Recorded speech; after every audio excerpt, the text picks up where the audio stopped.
Hello, my name is Tina Bost. I am a registered dietitian at Mayo Clinic in Jacksonville, Florida.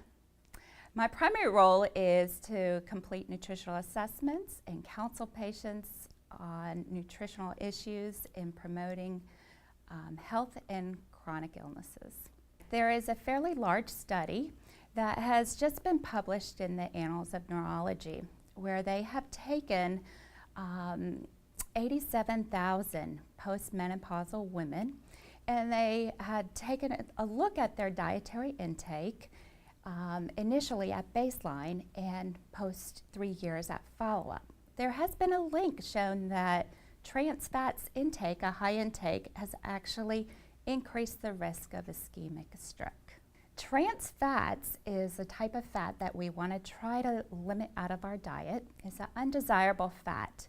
It's basically a fat that has been formed by adding a hydrogen to vegetable oil and therefore going through the process of hydrogenation, actually making it a solid form.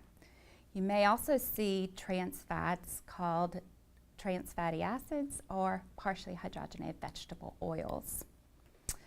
Most of these trans fats are found in a lot of processed commercialized baked goods, fats that are solids at room temperature, things such as commercial baked goods, cakes, cookies, pies, maybe even refrigerated pizza dough, dried biscuit, cake mixes possibly, and also stick margarines. So whenever you see a solid fat at room temperature, more likely it may be a trans fat. Knowing the effects, the health risks, that these trans fats could increase the risk of cerebrovascular disease, coronary heart disease. Therefore, focusing on trying to limit the trans fats out of your daily intake and using more of your healthy, desirable fats, such as your unsaturated fats, which have been broken into monounsaturated fats and polyunsaturated fats.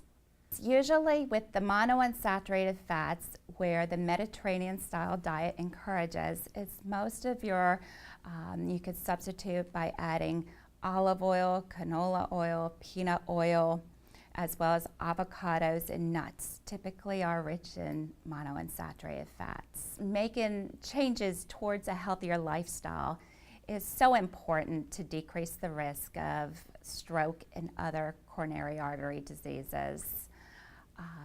Incorporating exercise on a daily basis, so important. Be more mindful of what you're eating. Keeping in mind of the Mediterranean style diet, more plant-based foods, getting the fruits and vegetables in, focusing on those heart-healthy, desirable fats, such as your monounsaturated fats, polyunsaturated fats.